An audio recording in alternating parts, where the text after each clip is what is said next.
Abdul Hussain, 6.5-year-old male child, resident of Rajmundry, Andhra Pradesh, informant being his mother, who is reliable. The child was born of a full-term cesarean section, and he was of average birth weight. They don't remember the exact weight of the child. He cried immediately after birth, and he was discharged on day 3rd of life. The antenatal, natal, and the postnatal histories were uneventful. Periods were uneventful.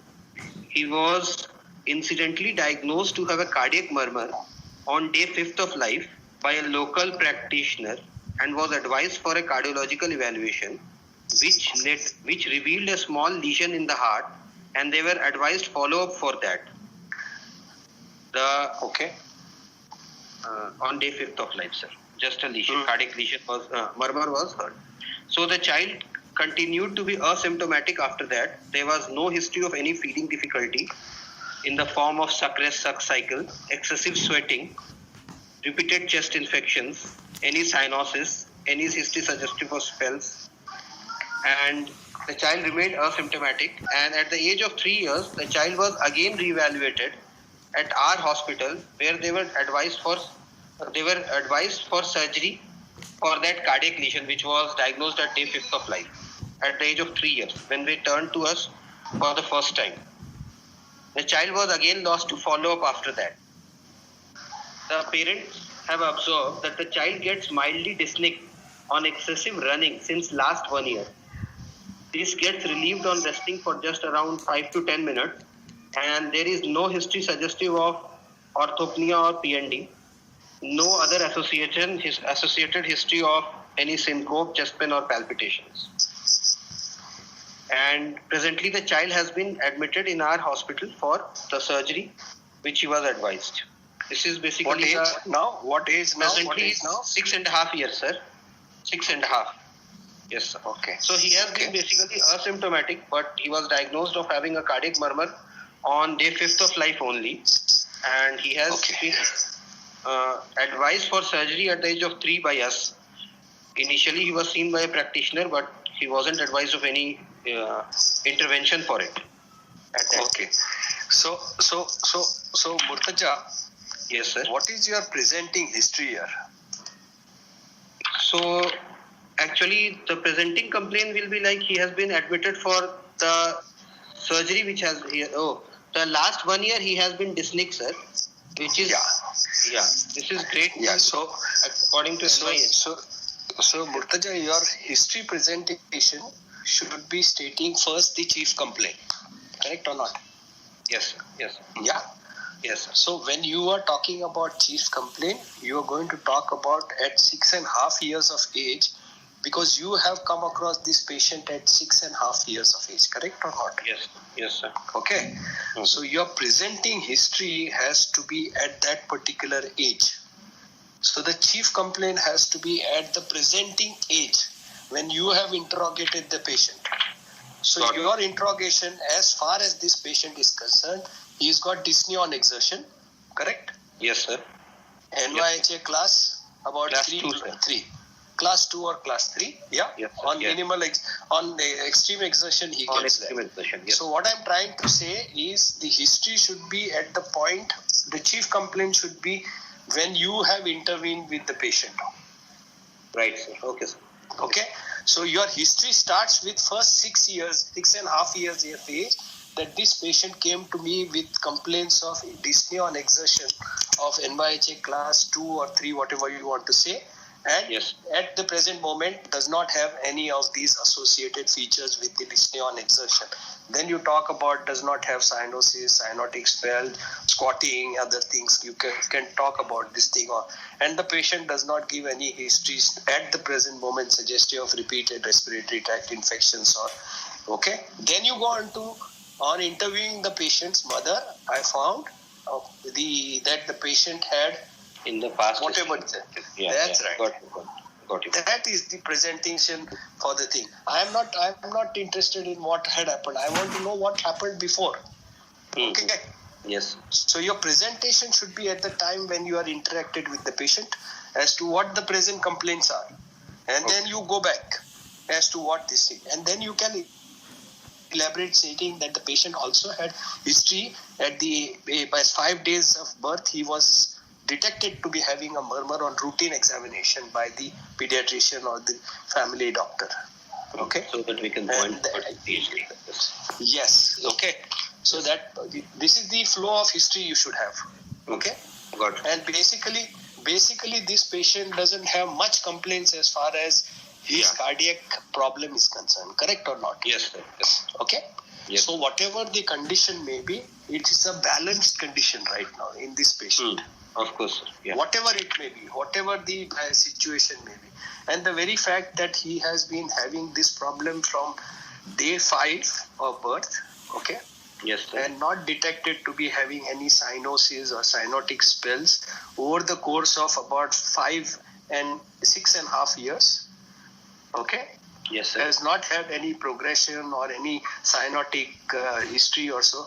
So we presume that this patient has got a balanced situation as far as he is concerned in an acyanotic situation. Yes, sir. Correct or not? Yes. Okay. Yes. So we now are talking about a patient who have presented at birth, maybe 5 days, and he's slowly come to a situation where he is having minimal symptoms. Okay. Yeah. Yes. In an acyanotic state. Yes, sir. Correct? Yes. Okay. So a patient who has come with a minimal symptoms at an acyanotic state at the age of about 4 to 6 years. 6.5 years. Correct? Yes. Yes. Okay. Without any other associated features. None of them. Correct or not? Yes, sir. As per your history. Okay. So Yes, we sir. wait at that particular point as to suggesting that this patient has got a cardiac problem, but it is an acyanotic Condition. Yes, sir. condition. Okay. Yes, sir. And it is a limited condition which is not causing too much of problem as far as the patient's history is concerned. Okay. Yes, sir. So when we talk about acyanotic things, we are talking about basically what in such situations? Sir, in acyanotic. At the back of your mind. So Yes, sir. I'm thinking that the patient is likely to have some shunt. Yeah, shunt or I can think of. Yeah. Yeah. Since the child is One is the shunt. Yes, sir. One Second is is the shunt. some obstructive lesions or regurgitant lesions. Yes. Regurgitant Yes. lesions. Absolutely. And as Or- the child is. Sorry, sir. Yeah. Shunt is accepted. First thing coming in mind. Okay. Yes, sir. A small shunt, which is Yeah. now the patient is getting admitted for correction of that shunt. That is one possibility. Where the shunt is, we will talk as for the things Yeah. go on. Okay. And as per The the second shunt, sir, thing is, Yeah. As per the shunt, since I have heard the murmur, they have heard the murmur at day 5 of life, I will think Correct. it more to be a obligatory shunt, because like other shunts we will be able to hear those murmurs when the PVR has decreased. So I'll keep a possibility more towards obligatory shunts which are acyanotic. See, when you talk about obligatory shunt, what does it mean? Like those shunts which are not depending on the PVR for their flow. Correct. Like I'm Absolutely. thinking. Absolutely. You are absolutely on the spot that an obligatory shunt is one wherein the murmur will persist in spite of presence of severe pulmonary hypertension. Okay? Or Yes, sir. severe pulmonary obstructive lesion, whatever it may be. Okay? Yes, sir. Obligatory shunt. Alright? Yes. So you have opened a very good Pandora's box. So we will come to that. A Yes, sir. patient who has got a history which is suggestive from the 5th day of life. Okay. Yes, sir. Okay. Now, by and large, the pulmonary vasculature involutes within 48 hours to 72 hours in a normal child. Okay. When it is not overburdened with too much of a flow as Yeah. far as left to right shunt is concerned. That is the Yes. natural history. Yes. Okay. So when you say about obligatory shunt, I am not accepting that. We will come to obligatory shunt later on. Any shunt which is intracardiac shunt, for example, a VSD or a PDA, okay, Okay, sir. okay, or a flow murmur of ASD, but very unlikely to come up at the ASD. So my presentation would be even a patient who has got a small VSD or a PDA can present with murmur at the end of 5 days. Correct or not? Of life. So it doesn't mean that it is an obligatory shunt. Don't make that stent in this. Got it. Obligatory shunt is totally different. Don't put your foot into it. Now I will come back to that obligatory shunt and I'll see how things become difficult for you. Yes. You understand?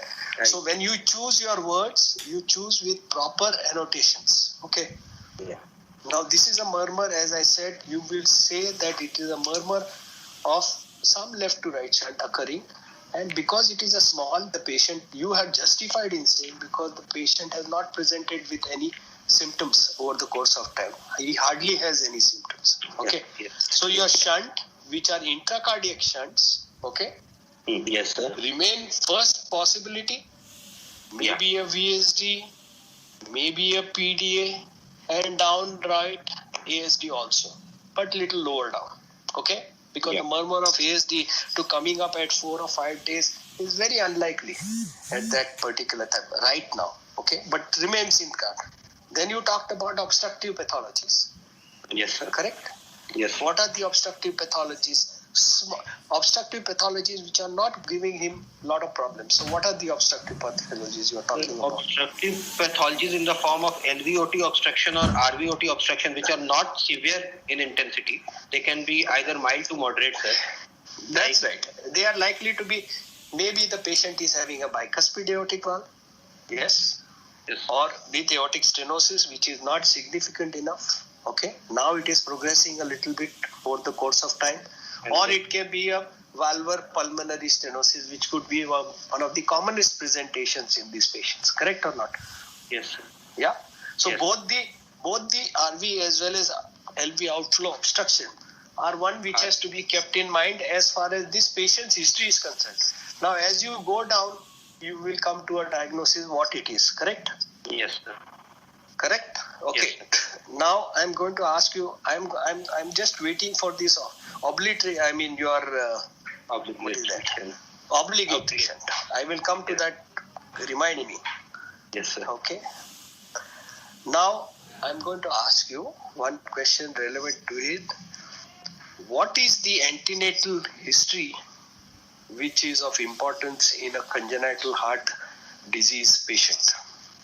Sir, and when you answer this question, it has to be answered on the basis of the trimester of the antenatal history. Okay?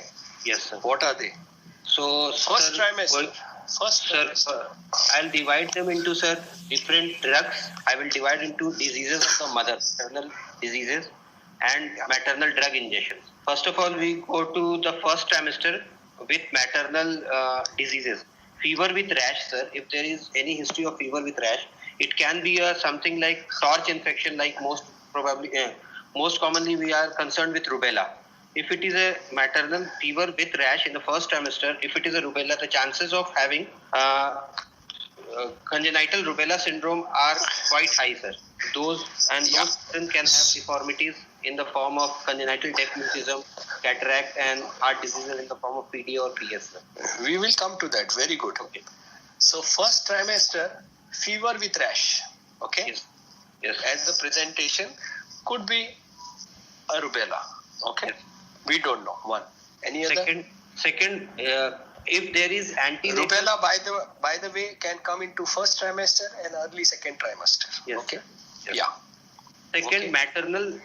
Second, we will talk of gestational diabetes mellitus or maternal diabetes mellitus, which was beforehand, sir.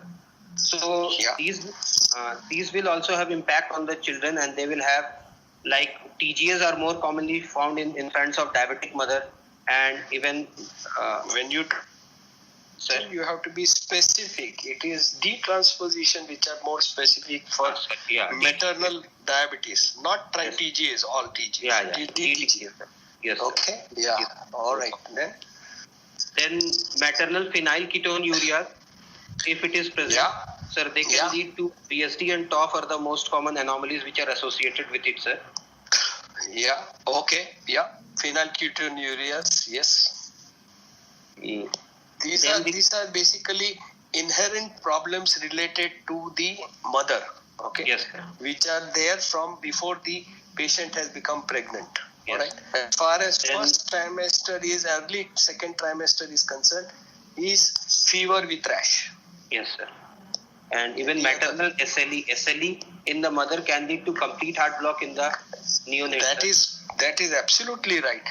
If you have a patient who has got SLE, okay, presenting before, of course, the pregnancy, these are the ones who are likely to have two problems. The commonest problem is coming with complete heart block Yes, in sir. these patients, okay, and the other is VSD or an ASD presentations. They have got a little higher incidence of these two, okay, and most of the time when they present with these problems of ASD, VSD, the problems of pulmonary hypertension setting in or non-involution of the pulmonary vasculature is extremely common in babies who are born with congenital heart disease in patients of SLE. You understand what I'm saying? That is the Yes, pulmonary vasculature in these patients is hyperreactive. Yeah. Okay, sir. Yeah. So when a patient presents with congenital heart disease, okay, a child has a congenital heart disease, the situations wherein I think we discussed about this thing. Patients where the pulmonary vasculature will not involute. One is at high altitudes, okay. The second is Down syndrome, and the third is SLE. Yes, sir. Okay. Yes, sir. All right. What other? Sir, other diseases which we can think of, like maternal mumps, they say sometimes, sir. Fibroelastosis is associated with it. Maternal mumps. Mumps, rubella, both come together. So all of these are one of the criterias. Yeah. Okay. Then we can talk of drugs, sir, which can cause congenital heart disease in the mother. Different drugs are there. First of all, like Any other infection anybody knows which is likely to be giving rise to congenital heart? infection, You spoke only of rubella. one condition, that is rubella. And when you talk about rubella, usually mumps comes with it, hand in hand. Anybody? Toxoplasma. This is a- Orange group. Myocarditis. Who said that? Who said that toxoplasmosis? Excellent. So this is one of these things. Toxoplasmosis, if it occurs during the first and the second trimester, the patient is going to land up with what? Myocarditis. So myocarditis. That's right. Myocarditis at birth. These are the patients who present with myocarditis at birth. So toxoplasmosis is one of the very, very important things which you have to keep in mind as far as the first trimester and the second trimester, full of second trimester also. Okay? And sometimes the toxoplasmosis can go on to the third trimester also. So this is one disease wherein you can get afflicted with the congenital heart problem right from first, second up to third. Okay? Yes. Toxoplasmosis. Very good, excellent. Okay. So now when you talk about drugs, okay? Yes. Now most of the drugs which are supposed to be teratogenic as far as cardiovascular system is concerned, their ingestion is related to the first and the second trimester. Correct? Yes. Okay? Most of them. Yeah. Right? Murtaja. Yes, So sir. now you are going to tell me the drugs. Yes, sir. Sir, first drug which we like is lithium, which can lead to Epstein's anomaly. See. Murtaja. When you answer a question, you must remember the categorization of the drugs. Okay. Understood, sir. Yeah. You understood what I'm trying to say? Mm-hmm. Yes, sir. How many categorizations are there of the drugs as far as teratogenicity is concerned? Sir, there are I'm talking only about cardiac teratogenesis. Sir, there are total 4 categories which are there, sir. Yeah. They are category A, B, C, and X. A, B, and C usually we consider, not the X one. So usually 1, 2, and 3 category. Yes. Okay. yes, sir. Which is the one which comes into the A category? A categories are those drugs. Two drugs. Sir, Two drugs. Chloroquine. First about you said lithium, no? Hello. Lithium. Yes, sir. Sir, A, Yeah, B, and C lithium. will be like what my understanding is, sir, A, B, and C are like classes in which, like, A are those drugs which are absolutely safe during pregnancy because human experiments have been done in them. No, we are talking about the other way around. A1 is the one which is definitely going to be associated with teratogenic effect as far as the heart is concerned. Okay. B is the one, those are probable. C are, those are which have got a +2 points in that. Possibility remains high on card of getting that. C is the one are probable. We don't know whether they will give rise to teratogenicity or not. Okay. Okay. Yes, 1, 2, and 3. Now, what are the ones which come in the most likelihood of giving problem? One is lithium. Lithium comes with what? Lithium comes with Epstein's anomaly, sir. That's right, Epstein's anomaly. Very good. What about the other drug? Which was once used, not now used? Thalidomide was one. That's right, thalidomide. Yes, sir. Thalidomide was used for what? It was used for vomiting in pregnancy, sir. First trimester vomiting. Hyperemesis. Usually was used for it was used as an anti-emetic drugs, and this is the one which gave rise to a lot of problems during the thing. Okay, the thalidomide in the first A group. Yes, sir. Okay. Then we can have other drugs like retinoic acid, sir, vitamin A, retinoic acid derivatives. They are known to cause conotruncal anomalies. They don't come into the first group.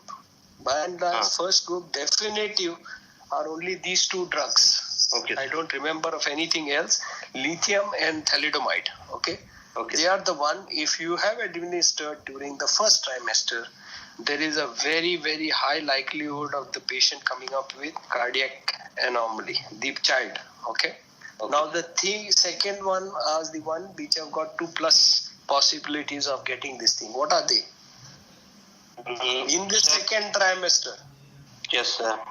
Retinoic acid, lower down.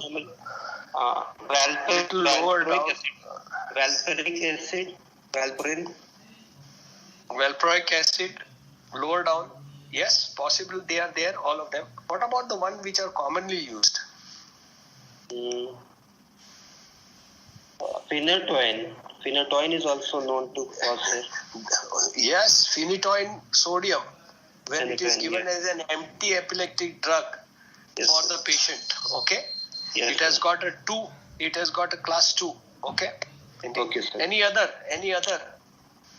Maternal alcohol ingestion and smoking, sir, are also known to cause. Usually, they are all through the trimester. They can give rise to cardiomyopathy and situations or congenital heart disease, but the association is not definitive.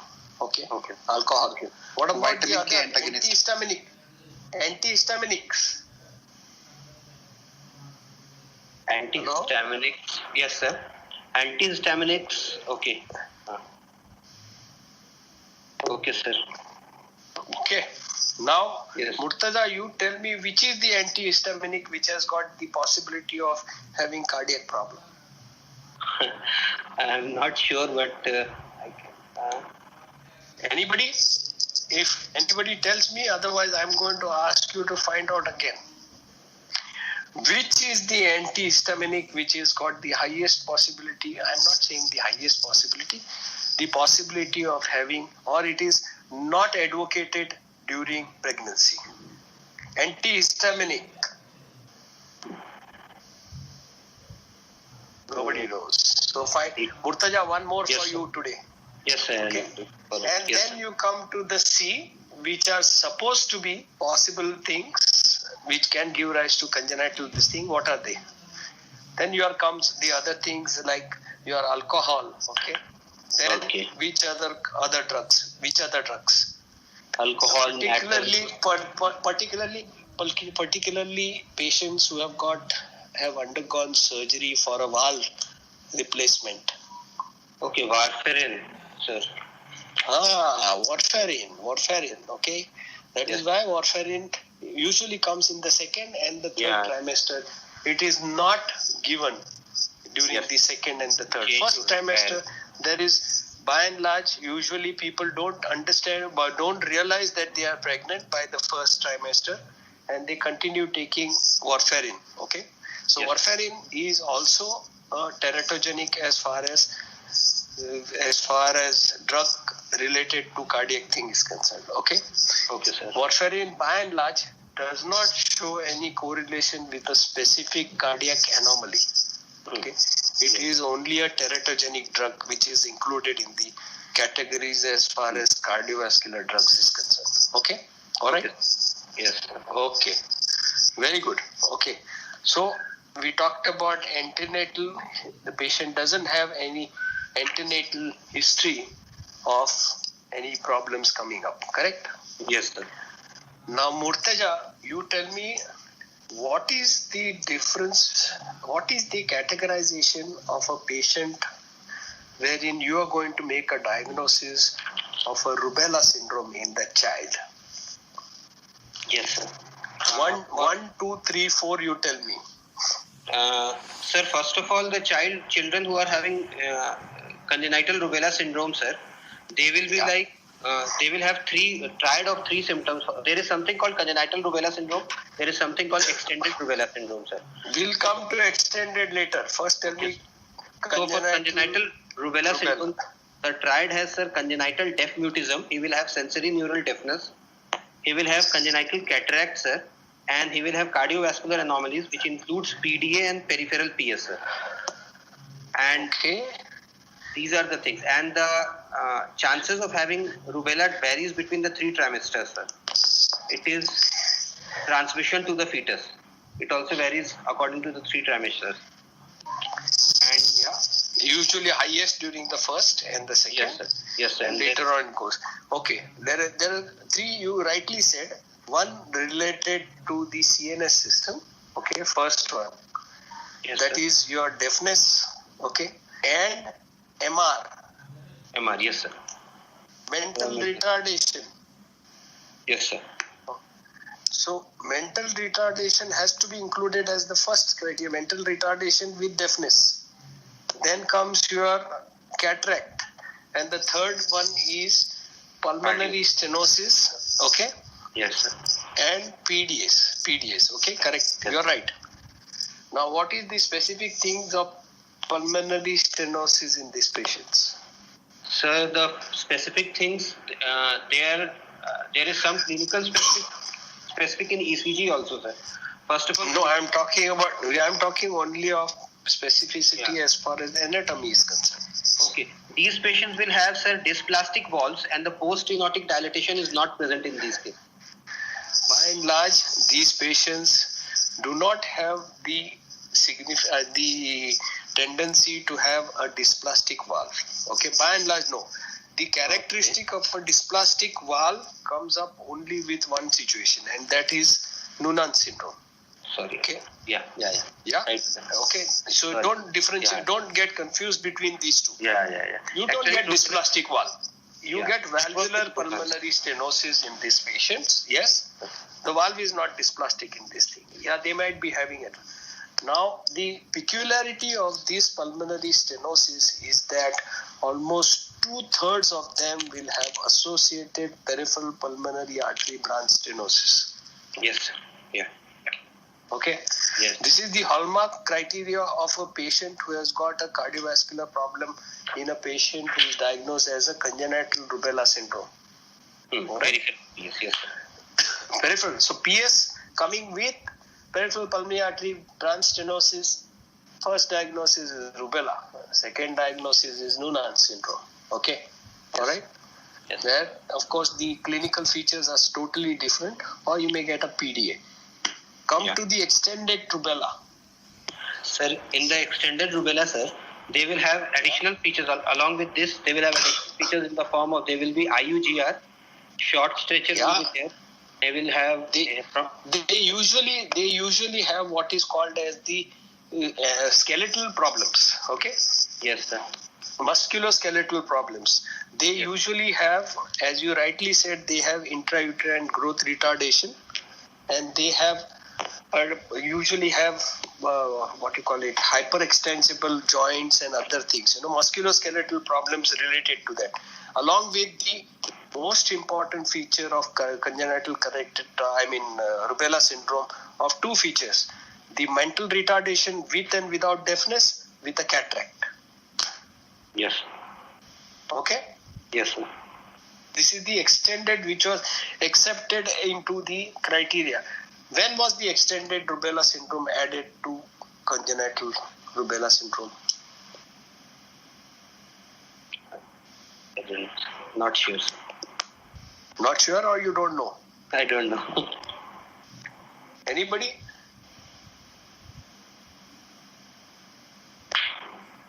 Nobody knows. Okay, so tell me now two things I have asked you. One is the antihistaminic drug. Yes, sir. The second is, when was it that the extended rubella syndrome came into vogue? Okay, sir. Because this is important, they will ask you these things. All right? Yes, sir. Okay. All right. Yeah, come on. Yes, sir. Yes, so we have still to talk about your obligatory shunt. Don't forget. Okay. Yes, sir. Sir, in this case, we can put a differential of like some cyanotic conditions which are not so cyanotic, like pink top. Can we put like you this? see, you can consider all those situations because they remain high on cards. Any situation where acyanotic fellows, as we call it, okay? Yes. But then that would be strengthened with the history. Further history as the child History as the child is growing. Yes, Our acyanotic fellows who's like that will continue to have some symptoms which are coming up. For example, he may start becoming a little more dusky on exertion. Okay. I got it. This will remain as an entity which you have to keep in back of your mind will remain. A cyanotic heart disease which has got subtle problems related to that. But the only possibility which will come here of a cyanotic heart disease which you may be having, what are they? One is your acyanotic tetralogy of Fallot. Okay. By and large, acyanotic tetralogy of Fallot, as the age progresses, the obstruction goes on increasing. Yes, correct? And by and large, they do present with some symptomatology over the course of time. Usually as evidence of cyanosis on exertion, or maybe some squatting evidences and such things. Okay. Yes. The other possibility is what? Epstein's can be a possibility, sir. That's right. Epstein's anomaly is one of the ones which is very, very early. But the presenting feature for Epstein's is something different. Okay. In the neonatal age. Yes. In the neonatal or immediately after birth, because of the high pulmonary vascular resistance, usually these are the situations which present with some duskiness or some cyanosis. Okay. Yeah. And as the age progresses, the vasculature goes down, the cyanosis disappear. So this is one of the differential diagnoses where there is cyanosis at birth, which disappears after few days to reappear again later on in life. Okay. So these things are to be considered, but they are lower down in the bracket. But we are not ruling them out continuously. These will be your differential diagnosis to be on the level 1, level 2, level 3, level 4. Okay. The other thing which I was talking about is a TAPVC. Okay, sir. Which is close hand in hand toward tetralogy of Fallot of acyanotic heart disease.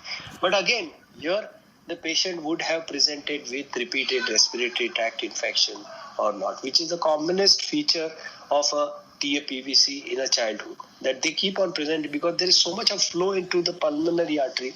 They are bound to have repeated respiratory tract, which is lacking in this patient.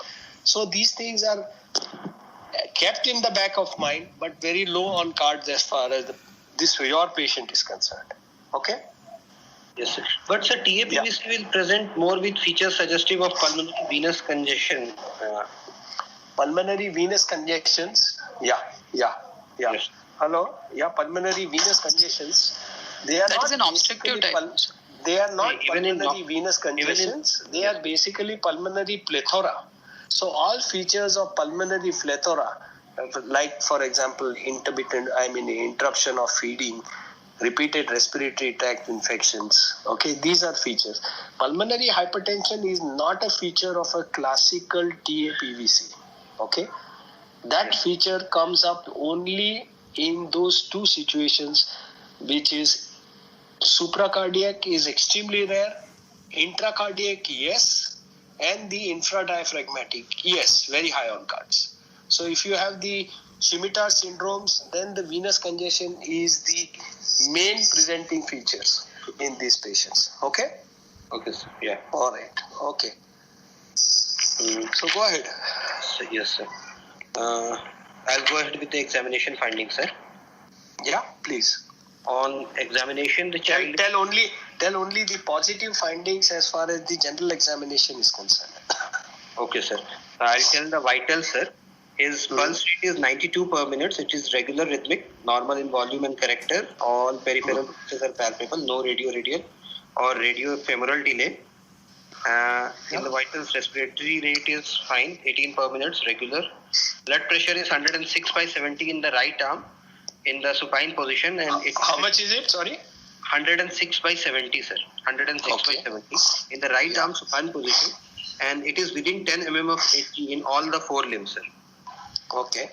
The saturation is 95% in all the four limbs, and which on exertion reduced to 90% in all the... 1 minute. 1 minute. Yes. 100. Sir. Hello? Yeah, Yes. tell me. The saturation in room air was 95% in all the four limbs, while which decreased to 90% in all the four limbs after exertion, sir. Okay, very good. With regards to anthropometry, his BMI he was underweight with a BMI of 11.1 kilogram. There was no obvious cyanosis, clubbing, or planar express lymphadenopathy. No craniofacial. No cyanosis at rest. No cyanosis at rest, sir. Yeah. Okay. Even after exertion, we could not see the cyanosis with our eyes. It was just with pulse oximeter that we could catch it, sir. After exertion. Yeah. Oh, you mean to say he's got cyanosis on pulse oximeter? Yes, sir. 90 is the cyanotic threshold for this thing? Less than 94% will consider it to be cyanotic. No. When do you say the patient is desaturated? This patient got desaturated on exertion, sir. No. At what level of oxygen saturation you say the patient is desaturated? Sir, normally like less than 85, our eyes can see, sir. That's right. 85 is this thing. Anything less than 70 states that there is he is not saturated well. Okay? Yes, sir. Sir, but if you want to say that the patient is cyanotic and desaturated, it has to be 85. Okay, sir. Yeah. So, sir, sometimes it happens like situations like if we are thinking of truncus arteriosus, in those cases we do not get much decreased cyanosis. We get the cyanosis saturation to be around 90 to 88 something, and so our eyes don't. So you say that the patient is showing signs of desaturation. You don't say the patient is cyanotic. Okay, fine. I got cyanosis manifests at 85. I got your point. The cutoff is 85. You can say the patient is desaturated on exertion. Okay? Yeah. The term is important. Yes, I got it. The term is important. You understand? All right? I got it. Yeah. Okay. Now, so he's showing signs of desaturation. Okay. Now you have come to this one. You are talking the patient is having desaturation. Okay? Yes, sir. All right? Yes, sir. I am saying that the patient has got cyanosis. Why is he that he is not getting cyanotic? Okay, he is not. Did you get my question? That I say that the patient is cyanotic. Yes, sir. He's got a cyanotic heart disease, but he is only desaturated, not cyanosis as far as the SpO2 is concerned. It can be due to the pulmonary blood flow is very good. The cyanosis is due to some admixture physiology. So the pulmonary oxygenation is good. So he is not. So one thing is that the RV outflow obstruction which is there is not significant severe. enough, Yeah. okay, Yeah. to Yes. cause a significant right to left shunt during exertion. Okay, one thing, correct? Yes. Sir. The second thing is what? That in spite of the patient having significant Multiple RV collaterals. outflow obstruction, that's right, he's Collateral. having multiple collaterals, maybe in the form of MAPCA or Yes. maybe in the form of a PDA, okay, right? Yes. Yes. Sir. Third cause. What is the third cause? Common in India. He is living in high altitude. Yeah, Anemia, sir. that's Anemia, right. sir. Anemia, where the hemoglobin is low. Okay. Yeah. Yeah. So you should have a hemoglobin which is at least 10 grams in the child to manifest with regular cyanosis. Yes. Sir. Okay. Yeah. Yeah. That means a desaturated stage where the SpO2 is less than 85. You got it? Yes, sir. So these are the things which you will have to keep in mind. So in a cyanotic heart disease, what I am trying to imply to you is that you must make a mention whether the patient appears Pale or anemic, not. anemic or not. Okay, Yes. you may not be able to make the thing because most of the cyanotic children have a congested conjunctiva. Polycythemia. Okay. Yeah. Yeah, no, that is polycythemic. There we are not talking about poly. Otherwise, also patient who are anemic also and a patient who is cyanotic, there is congestion of the conjunctiva. So to make a diagnosis of anemia is very difficult. Okay. Yes. So you can. This is a theoretical thing which will tell you that whether the patient, if you get signs of anemia, yes, you are on the plus side in a patient. Okay. Yes, sir. So these are the things which you say that when the patient is having an SpO2 of 90, you say that he is desaturated. Yes. Sir. Okay. So make the terminology very specific. All right. Yes. Okay. Go ahead. There is no craniofacial dysmorphism. The JVP, the mean column is 6 centimeters above the sternal angle of Louis. So it is elevated with prominent V waves. V waves are prominent than A waves in this case. Okay. All right. Examination of the precordium. Pectus carinate. So are you telling me there is no other wave? Only V wave is there? V wave is more prominent than A waves. A waves are there, sir, but V is so more say that A wave also is there. Don't say that Yes. only V wave is there. Okay. Okay. V is more Yeah. prominent. On examination of the precordium, pectus carinatum is present. All the quadrants of chest are moving well with respiration. There is no precordial bulge and normal precordial activity. Apex is present in the 5th intercostal space at the mid-clavicular line. It is in continuation with left parasternum with lateral retraction suggestive of RV type of apex, sir. Okay. Yes. Okay. There is grade 1 parasternal pulsations present. Epigastric pulsations are present. There is a systolic thrill in the left sternal border in 2nd, 3rd and 4th left intercostal spaces. Left intercostal space, 2nd, 3rd and 4th intercostal spaces. There are no pulsations in the neck or back. There are no scarred sinuses, dilated veins or pigmentation. Okay. First thing is Murtaja. Yes, sir. I do not believe your finding of thrill which you are getting in this patient. Okay. Why am I saying that? You said that the patient has got pectus carinatum. Yes, sir. Yeah. Okay. Yes. Pectus carinatum is what? It's a pigeon-shaped chest. Pigeon chest. Yeah. The sternum is anterior. Yeah. It is deformed and it is anterior. Okay. Yes. Yes. In such situations, to get a thrill which is extending from the 2nd, 3rd and 4th intercostal space is highly improbable in a deformed chest. Yeah. Okay, sir. He's got a deformed chest, isn't it? So when you have such situations, you modify your statement. Last time also, you make some alterations in the thing that the patient will start. The examiner will start doubting your findings. stating that he knows that you know what is the diagnosis. Mm. You understand? Got your point. Yeah. So in a patient who has got, you can say that the thrill, I don't say that the thrill is not palpable. It must be palpable, but you say it is limited to the second or the third intercostal space. Okay, don't go to low down. Okay. In a pectus carinatum patient. All right. Yeah. The second thing is your apex beat is in the fifth intercostal space inside the mid clavicular line. Yeah. Okay. Just Again, yeah. Again, in a patient who has got a chest deformity, it does not correlate well with the cardiac size. Okay? Yes. All right. Yeah. So that statement has to. So you can say that in spite of the chest deformity, I am feeling the apex beat in the left fifth intercostal space in the midclavicular. That addition has to be there. We should highlight that point. Yeah. Okay. Because in case if you want to wriggle out of the situation, you have something at the back of your hand. You understand? I got it. Yeah. Okay. All right. Okay.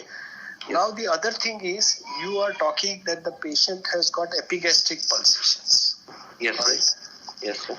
Lot of epigastric pulsations, and you are saying that the patient has got a V wave. All right. Yes, sir. So what are you implying on these two situations? I'm implying that right heart failure signs are there, sir. We are getting TR, V waves due to TR. So there is significant right ventricular activity, correct? Okay. Yes, sir. So you have to make a negative point here that I am not able to feel any parasternal activity. Okay. Now, because there is a right ventricular overload situation here, because of the TR and the right ventricular activity with the epigastric pulsation, you would have expected the right parasternal activity to be there, correct or not? Now, why are you saying that you are making an impression to the examiner that I am looking for enlargement or hyperactivity of the right-sided ventricle, correct? Yes, sir. Which I am not getting because the patient has got pectus carinatum. Okay. Yes. But this is an important negative point which you have to mention. Okay. That I am not getting any parasternal activity or heave in this patient. Yes, sir. Okay. All right. Yes. Because other features which you are showing signs that there is significant right ventricular activity with TR. Yes, sir. Okay. Okay, sir. Yeah. Okay. So go on to the findings now of your cardiovascular examination. Further on percussion, the liver dullness is in the fifth right intercostal space, upper border. Not interested. You just tell me what is the important percussion findings is the situs. Okay. Yeah. The situs is solitus, sir, according to that. And the second left intercostal space is dull on percussion, sir. Yeah. Okay. On auscultation, the first heart sound is normal in intensity. I could not hear any of the components of second heart sound, neither A2 nor P2. They are not present, but I could not hear. Even on peripheral auscultation going towards the periphery, I could not hear. There is no third heart sound, no fourth heart sounds. There are no additional sounds. With regards to murmur, there are two murmurs, sir. First one, there is a loud, long, harsh ejection systolic murmur of grade 4/6 at the left second intercostal space, which is transmitted to the left third and fourth intercostal space without any change in respiration. There is another second murmur which is short, harsh, and it is mid-diastolic murmur of mid-diastolic murmur and is heard in the left second, third, and fourth intercostal space region, sir. Basically, first is a systolic murmur which is very harsh, long, and loud with an intensity of 4/6 in second, third, and fourth intercostal spaces. Second is a short, harsh, mid-diastolic murmur. There is a distinct gap between the two murmurs, sir. And it is heard in the same location of second, third, and fourth intercostal spaces. Thus, each murmur gives a impression of to and fro quality, sir. with a distinct gap between the two. There is no question of to and fro murmur here. Okay? Okay, sir. Because you are talking about a mid-diastolic murmur and Yes, you are sir. talking about an ejection systolic murmur. So there is a distinct gap between the Two. diastolic murmur and the systolic murmur. So don't talk about to and fro murmur here. Okay, for to and fro murmur, we should always think of, sir, pansystolic with Either a pan-systolic or a late systolic murmur with an early diastolic diastolic. murmur. Okay? That I will got be coming as to and fro. This is not to and fro murmur. I got it. You are getting distinct two murmurs mid-diastolic as per you. I am not talking about what Yes, is sir. fine. Yes, sir. All right? Okay. Okay. So now you put all these things together. Tell me, how are you going to put all these things? Now, when you talk about the second heart sound, I told you so many times. Did I tell you or not? When you have a congenital heart disease patient, okay, Yes, sir. most important finding as far as clinical auscultatory examination is concerned is first and most important is the second heart sound. Yeah. It's the window to the heart. You say that you take 5 minutes, totally 5 minutes out of your 30 minutes or 7 minutes or 8 minutes only on auscultating the second heart sound. Alright? Yes, sir. You are telling me that the second heart sound is absent, correct? Yeah. Yes, sir. Okay? Yes. Now when you talk about an absent second heart sound, completely absent second heart sound, wherein you are not hearing the pulmonary component, not you are hearing the aortic component. Yes, sir. Okay? Yes, sir. What are the things which will come to your mind? Yeah, sir, actually absolute absence of second heart sound will have a condition in which one of the AV valves is absent and the second AV valve is posteriorly located. Like if I think that there is absence of pulmonary valve and the PAs are dilated so much that the aorta goes posteriorly, so we are not able to hear the A2, which is although present, but we are not able to hear the A2 component. And we consider that the P2 is absent, pulmonary valve is absent. Like When you make this statement, no? Yes, sir. Murtaja, I know that you know the diagnosis of the patient. Yes. Of course, You understand? easily quotable. Okay. Yes, I got it. I know that you know the patient's diagnosis and you are making your findings on the basis of that. Okay? Can be caught easily. Yes, I got it. That is exactly why I tell you that if you are not able to hear the patient's second heart sound, you better make an effort to look for the second heart sound, the A2 component. Okay? Yes, sir. Yes. Whatever it may be, you can ask the patient to lie on the left side. You ask him to come forward. Okay? Bend forward. Then you hear. Okay? Yes, sir. If possible, if he is able to hold his breath, ask him to hold his breath. But don't say that you are not able to hear the second heart sound. Got it, sir. I got it. You understand? Yes, sir. When you talk about such situation, that means I know that you are totally knowing about the case details. Okay? Yes, yeah. All right? Yes, sir. So here in this patient, you are going to say that the second sound is heard. I am not hearing the pulmonary component. Okay? Yes. All right? So one thing is that one. The second thing is what I told you about the thrill in the patient who is aorta pectus. Yeah. The third thing is you have told on JVP and on the basis of your palpation that there is right ventricular activity and there is significant tricuspid regurgitation. Okay? Yes, sir.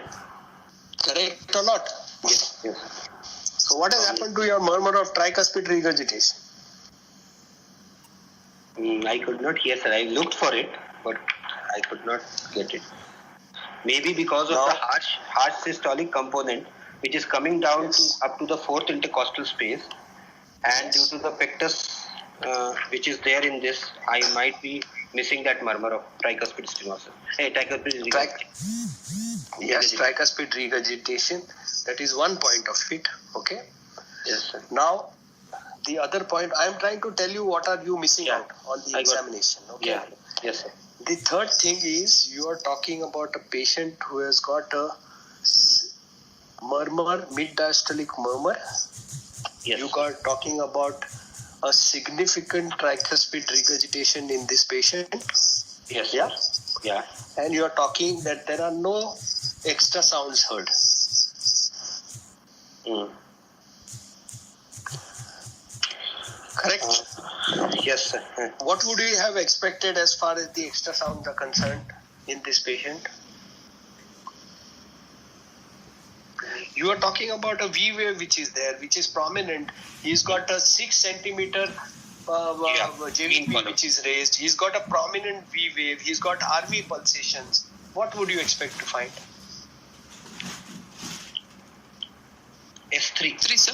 S3. RV S3. That's why the RVS3, you would have expected to find. Yeah. So, certain things are missing, obviously missing from your examination. One is your thrill, as I said, on the palpation. The second Yes, thing sir. is, as I told you, the second heart sound. Okay. Yeah. Yes, sir. The third thing is your TR. And Yeah. the fourth thing is the extra sound, RVS3 sound. Correct? Got it. Yes, sir. They are missing, totally missing into here. Okay. Yeah, yeah. Correct or not? Yes. Now we keep this aside, and now you tell me on the basis of this particular examination, what is your diagnosis? So, with these findings, Are you coming to a diagnosis or are you coming to a differential diagnosis? sir, with this, When you come to a diagnosis, as far as the patient is concerned, you have to take into consideration everything, right from the history to his general examination to his cardiovascular examination. yeah. Yes, sir. So tell me, what is your diagnosis, or a single diagnosis or a differential diagnosis? Okay, my diagnosis is situs solitus, evocardia, Yeah. cyanotic congenital heart disease, Yeah. with decreased pulmonary blood flow, keeping the first possibility of TOF with absent pulmonary valve, in sinus rhythm,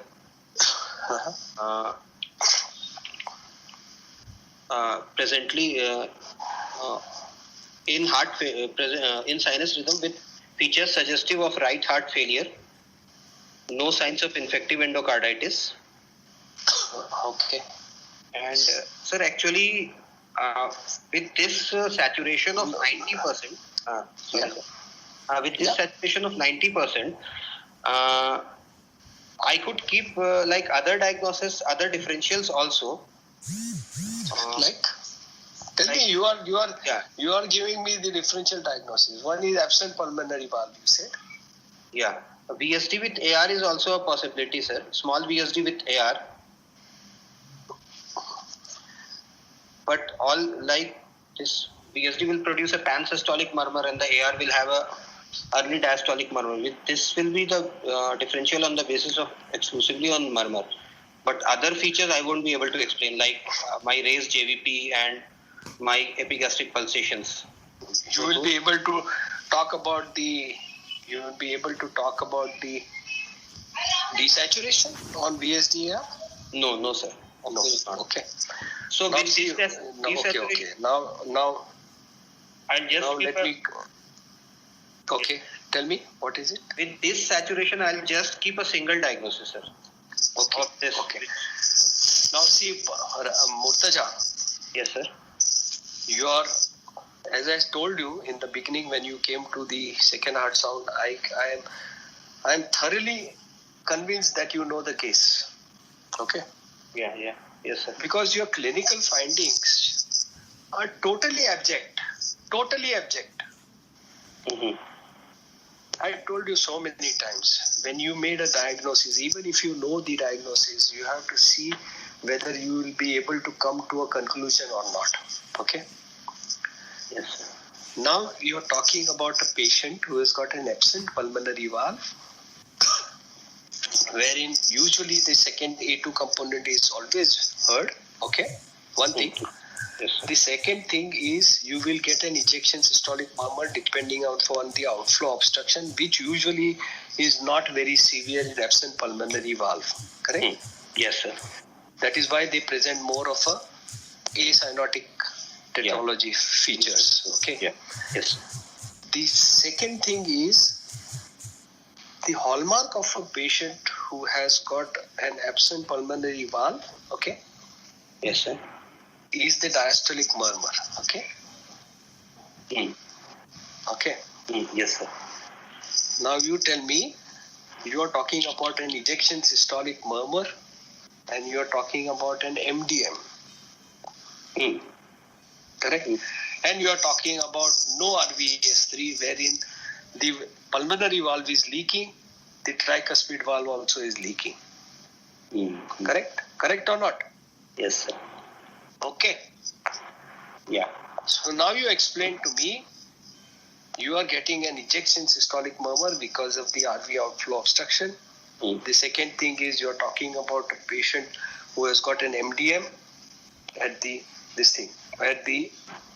left lower second intercostal space. Correct, no? Second and third intercostal space. Okay. Yes, sir. Yeah.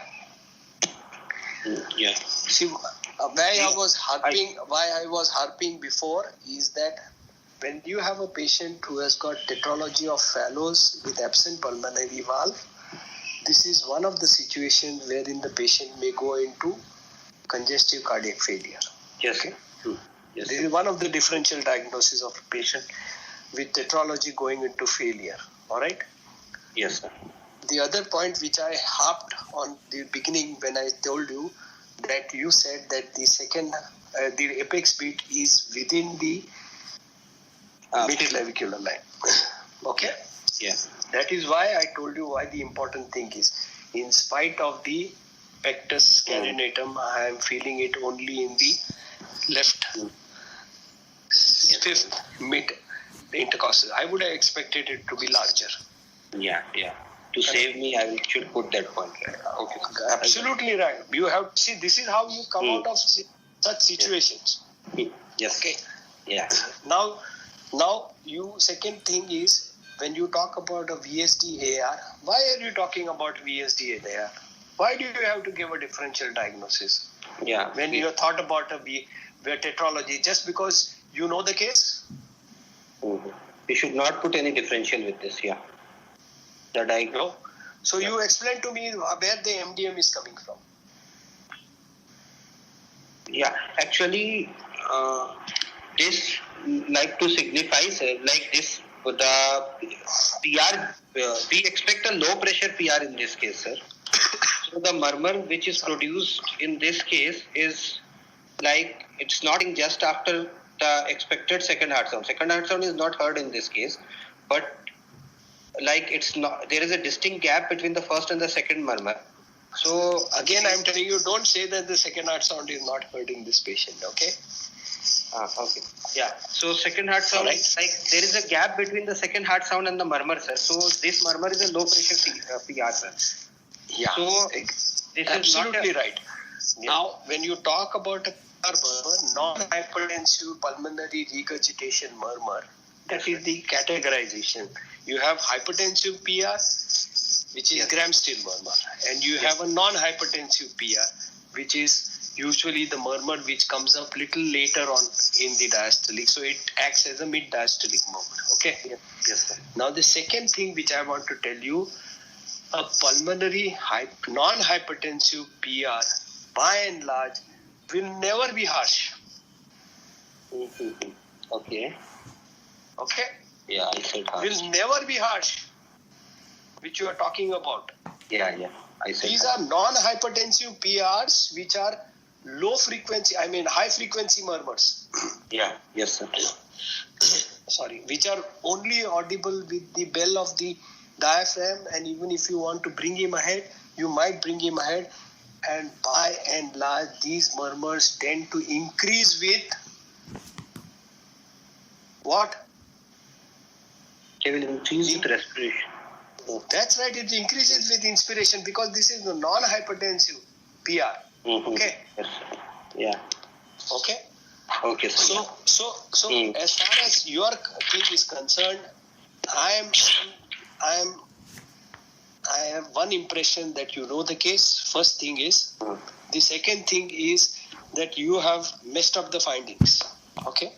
Mm. First thing is the second heart sound. As I told you, spend time for the second heart sound. This S2 segment has to be there, A2 component. Okay. Yes, sir. It may be soft because of the distance, because of the dilated or aneurysmal pulmonary artery, main pulmonary artery, but is never absent. Okay. Yes, sir. Okay. Yeah. The second thing is when you are talking about two regurgitant lesion, where is your RVS3? Of course, it has to be there. I'm missing. It has to be there. Okay. Can be easily caught. Yes. Yes, So sir. what I'm trying to say is that as an examiner, I'm understanding that you are trying to manipulate things here. Yes, sir. Yeah. Okay. Yes, sir. So if you know the case, it is all right, but you have to see how smart you are going to be to see that these are going to be fit into your case. Okay. Yes. So when you say about this RVS3, if you are not hearing it very well, but you put it as a negative finding, that because the murmur is so harsh, I am not able to appreciate whether I am hearing an RVS3 or not. Any S3 for that matter. First thing, you won't be able to make out if you are not hearing the S3 whether it is RV or LVS3. Okay. Yeah. Yeah. So Yes, sir. this negative finding has to be important. The second thing is you have to say that because the murmur is so harsh of the ejection systolic murmur heard from it's grade 4, correct? Your ejection systolic murmur is grade 4, no? It's associated with thrill. Correct? Yes, sir. You told me, no, it is grade 4 associated with thrill. Yes, sir. Yeah. Mm-hmm. So the murmur is so loud that I am not able to hear the TR murmur also, tricuspid. I am not able to appreciate any other systolic murmur in the examination. Okay? Yes, I got it. Yeah. So That's what I am the same trying to tell you is that you are keeping your heavy news open, that in case if somebody asks you, like I asked you, where is the TR murmur? So you have said, sir, here the murmur is so harsh that I am not able to appreciate the TR murmur. Okay? Yes, sir. I got it. You got it, no? Yeah, I got it. Yeah. So now there are certain discrepancy as far as this particular patient is concerned, as far as his history is concerned. One thing is, when we talk about acyanotic fellows, you may have a patient. There are two entities of a patient of acyanotic fellows which may present maybe with the classical tetralogy or a patient with absent pulmonary valve situation. When you have absent pulmonary valve, this is one condition where I said that patient usually presents with cyanosis at birth because the pulmonary vascular resistance is still to involute. Okay. Yeah. And as the pressure involutes, the patient starts getting the signs of murmur on the clinical examination, and the cyanosis usually disappears as the blood flow increases. Okay? Yes, sir. And later on in life, it recurs again because of what? As the RV fails, sir. There are two aspects to this. One is that usually in an absent pulmonary valve, you must remember that the obstruction is at the valvular level. It is never subvalvular. Yes, sir. Okay. It is at the valvular level. Yeah. It is at the valvular level. It's a ring problem. Okay. Yes, sir. And by and large, the level at which the RV outflow obstruction increases it is exceedingly slow as far as absent pulmonary valve is concerned. Okay, means it takes years together for the valve ring to become smaller and smaller for the obstruction to increase. So when the patient manifests later on in life with symptoms of cyanosis, there are two reasons. One is the RV failure, okay? Yes, sir.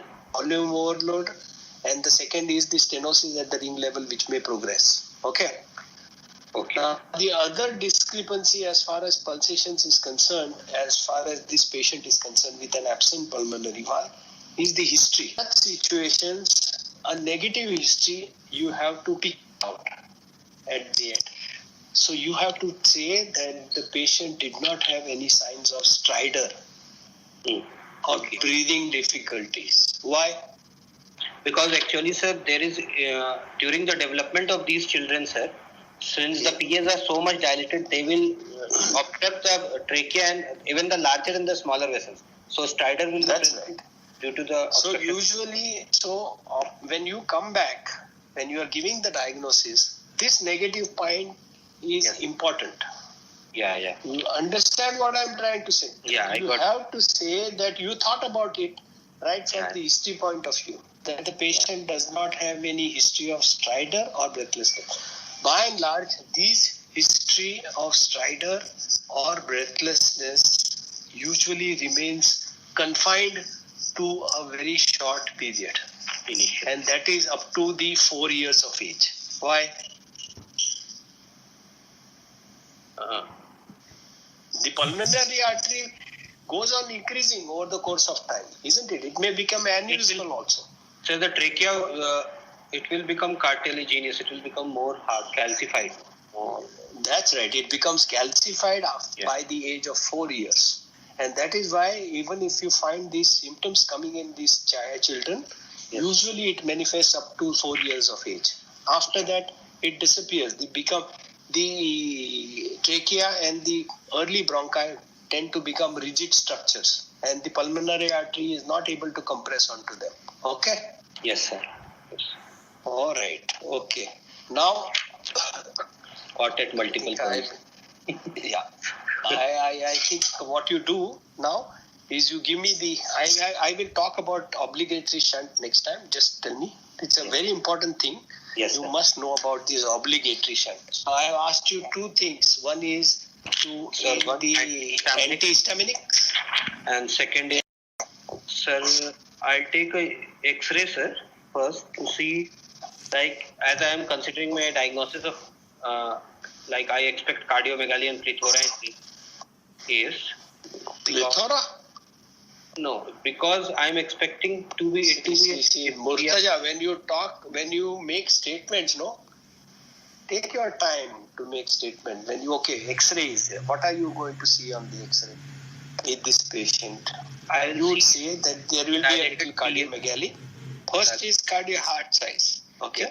Yes, sir. You would expect a cardiomegaly in this patient because you are showing signs of right ventricular dysfunction and TR also, isn't it? Yes. So the cardiac enlargement is bound to be there. Depends upon, I would expect some cardiomegaly in this patient. Okay, obviously he is not in severe congestive cardiac failure. Correct? Yes, because there is no edema feet and the JVP is just raised about 6. All right? Okay? Yes, sir. 6 from the manubrium sternum. Second thing is what? Dilated PAs, sir. I'll look for those. As far as the cardiac silhouette is concerned, you are going to look at the right side of the silhouette. You're going to look at the left side of the silhouette. As far as the left side of the silhouette is concerned, you are going to look for the cardiac ventricular enlargement, which would be right ventricle. So the apex would be down, would be out. Yeah. Not down. Suggestive of right ventricle, as I said. Keep on saying, RV type of an apex. Okay. Then you will see a fullness or enlargement at pulmonary conus area, and you will see the proximal pulmonary artery to be significantly enlarged. But at the same time, there will be peripheral oligomia. Yeah. Okay. Yes.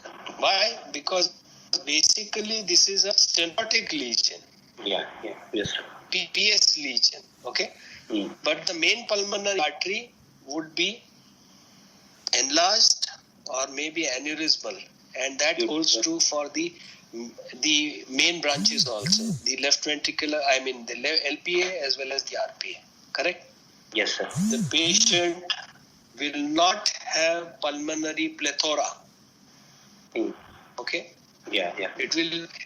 This is one of the situations of the two wherein, in spite of the pulmonary artery being significantly enlarged, there will not be pulmonary plethora. These are the other situations where you get pulmonary artery is full, but there is no pulmonary plethora. Sir, idiopathic dilatation of the pulmonary arteries. Okay? Mm. Double chambered right ventricle. Forget about double chamber right ventricle. Pulmonary artery we are talking. Eisenmenger, sir. Eisenmenger's, no? Eisenmengerization. Pulmonary artery conus is very prominent and large. Main pulmonary artery and the main branches are enlarged, but there is peripheral proning. Correct? Yeah. Yes, sir. The other situations where the pulmonary artery will be enlarged significantly is shunts, but then they will have pulmonary plethora most of the time. Okay? Yes. All right. And the third situation is truncus arteriosus. Okay? The type 1A. Okay? Yes, sir. Wherein the main pulmonary artery arises from the truncus. Yeah. Yes. Now, as I said, in such situation, the pulmonary arterial pressure usually does not involute in these patients. Pulmonary vasculature, does not involve. So they manifest with pulmonary hypertension right from the day one. Okay. So such situation, it is like a side by side of an Eisenmenger situation where you get the pulmonary conus prominent and no pulmonary plethora. Only MPA and the RPA may be prominent in this situation. So three situations. Okay. Yes, sir. To get pulmonary stenosis in truncus is extremely rare. It is only in about 2% of the patients. All right? Yes. Okay. Yes. Okay, so you see a large dilated, I can see that now. Yeah. Yes. Large dilated main pulmonary artery. Okay. Yes, sir. All right. And you see the RPA. Yeah. And the aortic conus is on the left side, aortic knuckle rather is on the left side. So it looks to be a left aortic arch in this patient, correct? So if you want to confirm whether it is a left aortic arch or a right aortic arch, what will you do? Sir, we see the indentation on the trachea, sir. If it is very good. One. And this is the thing which is not. We don't do it now. Of course. In our time, they used to do it. Okay. And this is particularly so in patients who have got coarctation of aorta. Okay, in coarctation. That you do what is called as the barium swallow. Yeah. Sign of 3, sir. Sign of inverted E sign. Yes. If you get an inverted E sign, which is because of the indentation of the pre-stenotic and the post-stenotic segment in the coarcted segment, if you give an barium swallow, then it tells you about that particular thing. Or if you want to be certain which side this arch is, then you will get an indentation of the arch onto the left side. Okay? Yes. Of the conus. Alright, good. So it's a dilated pulmonary artery and the main branches. I can see that RPA also is quite dilated, And the other thing which is very prominent is the RA enlargement. Yes. When you see the RA enlargement, significant RA enlargement. Yeah? Yes, sir. Okay? RA enlarged. Yeah. So it fits into the diagnosis of a tetralogy of Fallot with an absent pulmonary valve with severe TR. What? Yes, with TR, with significant TR, with early signs of right ventricular volume overload. Volume overload. Okay. Yes. Okay. All right. Go ahead. ECG, sir. Hmm.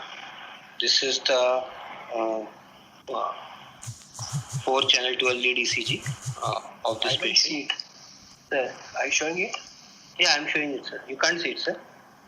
No, I can't. I can see only the X-ray. Now I got the X-ray bus. That's all. Now, sir. No, anyway, you tell us. What is it? Yes. Yeah. Can you see now, sir? So you Okay, I'll you tell. don't tell me the ECG. Okay, sir. You tell me what do you expect in this patient? Yes, sir. The ECG in a tetralogy with absent pulmonary valve. Yeah. Sir, in a tetralogy with absent pulmonary valve, I expect, first of all, right axis deviation should be there, sir. With clockwise looping. Yeah, clockwise rotation. Yeah, okay.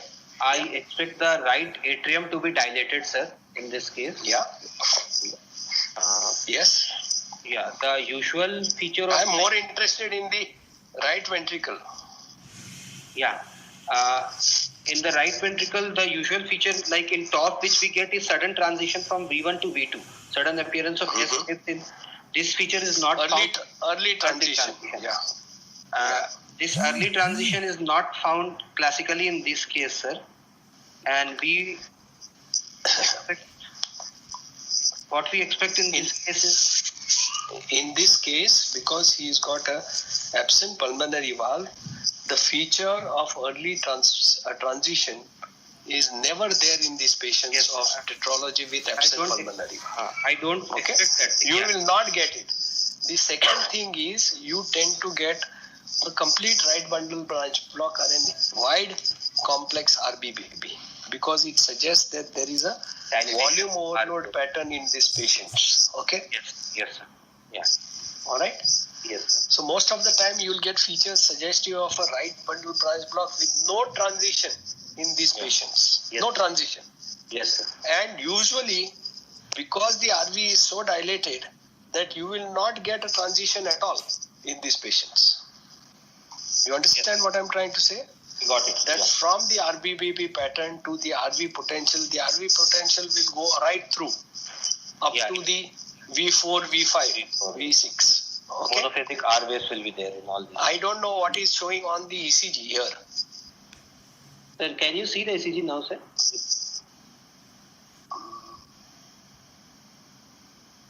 Now I'm seeing it. Yeah. Okay.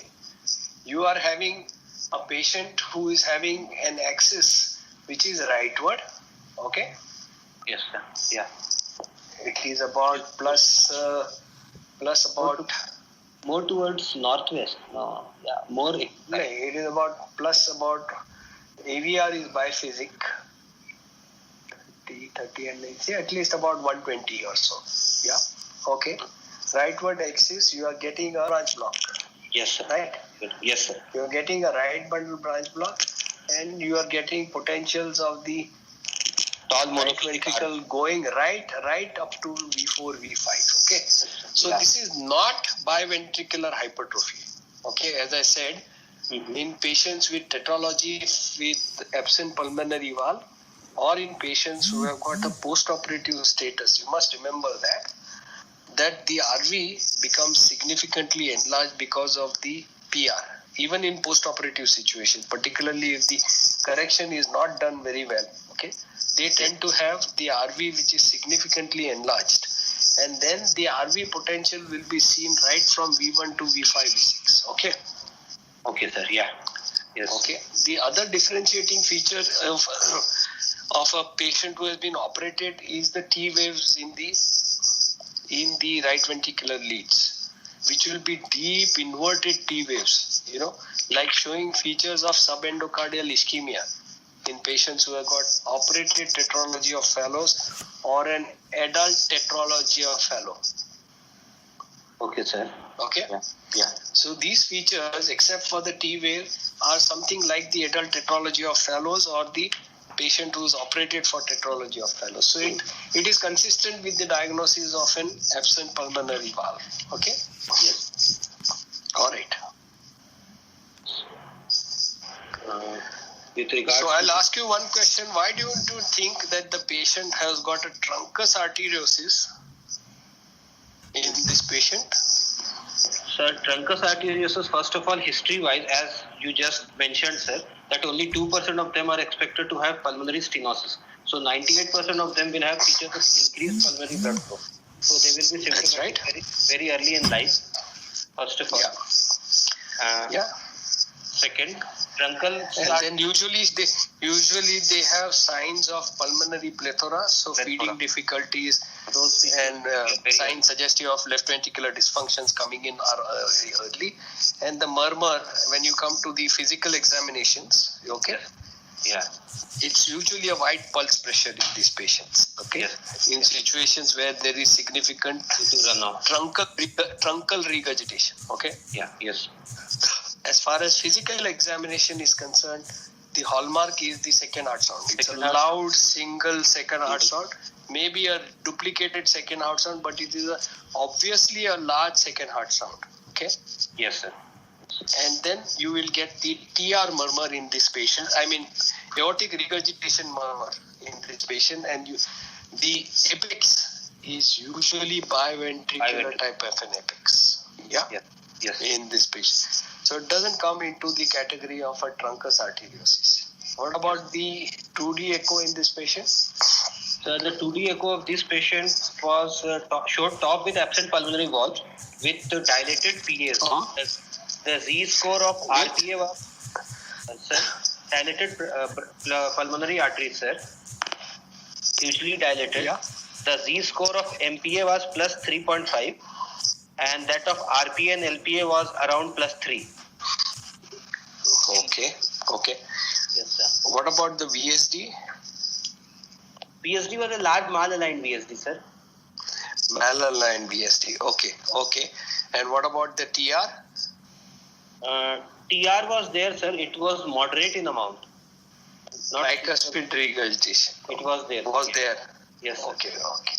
So all fulfilling all the criteria of right ventricular decompensation in this patient. I mean, not recompensation, that there is enlargement of the volume of blood situation, both PR as well as TR. Okay. Last question. What would you go ahead and do for this patient? Yeah, for this patient, sir, actually, at this stage, we will go for like valve conduit we'll put for this child, sir, surgically. We'll put a valve conduit from RV to PA and